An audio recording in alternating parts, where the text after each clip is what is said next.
Alright, so to start with, you take a nice block of sashimi grade salmon like this, and you place that 45-degree angle to the board so you can cut straight up and down. It's easier that way. And you want to cut through a 90 degrees through these fat lines here, which is the grain of the salmon. If you cut across them like so, then you get a very tender piece of sashimi. If you cut with it, then it's very tough to eat because you haven't cut through the muscle fibers properly. So now you start by putting your knife against it and just lobbing off a piece of excess so you get a nice starting cut. Okay, so now to cut the sashimi. You rest the palm of your fingers against the salmon flesh, and then you start the cutting by the heel of the knife and proceeding all the way across the length of the knife to the tip in a single smooth dragging motion. The blade should slide through the salmon flesh like if it wasn't there. If it doesn't, then your knife might not be sharp enough. I would recommend you either sharpen it or get a better knife. To solve both of those problems, check out the link on the top left corner of your screen right now. Okay, and so just simply slide through and cut a couple of slices. It's always better to have more sashimi than less sashimi, so just keep cutting until you don't have any salmon left.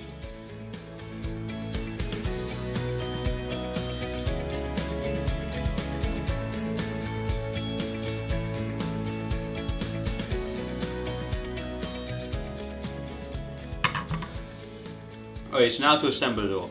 To start off, you take some fresh wasabi and you just grate it on a shark skin's paddle board like this. If you don't know what fresh wasabi is, check out the link of the video I made before. It's just appeared on top left corner of the screen.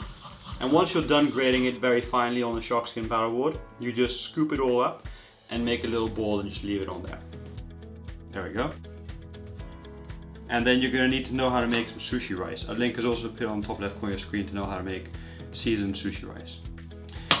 Now, just wet your hands slightly in some water so the sushi rice doesn't stick to it as much.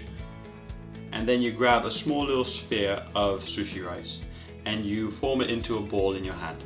Then you place it on the cutting board.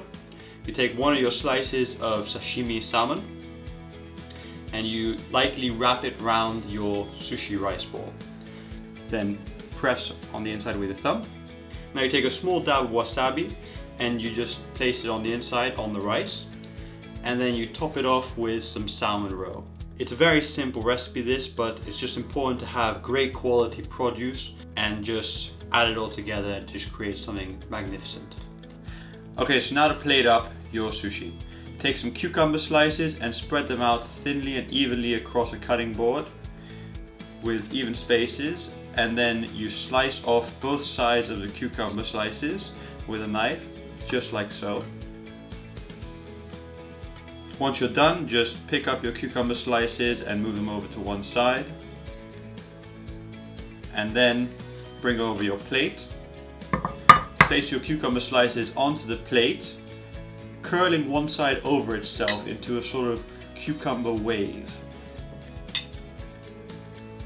Just shape it and put it in place until you feel it's right. And then place your Salmon Roe Battleships onto your cucumber slices. Then add a little soy sauce tray and a little bit of pickled ginger. Don't forget to finish off by filling up your soy sauce tray with some delicious Kikkoman soy sauce. And voila! Okay, so there we go. Now you know how to make these beautiful battleships made with salmon and salmon roe. And you have a little bit of extra salmon left in this recipe from cutting the sashimi at an angle. So what I suggest you do is you take that extra salmon, chop it up, make it into tartare, and use it in one of my other recipes of salmon tartare canapes, which I just put on the bottom left corner of the screen. Check it out, it's a great way to not waste any salmon. Otherwise, just cut it up and put it inside other sushi rolls. Now, if you want to check out all of my videos, you can do so right now by clicking on the right now. And if you're not subscribed to my channel, you should do so this second by clicking on the top left corner of your screen. Thanks for watching. I'm Chef Devaux. See you guys next week. Goodbye.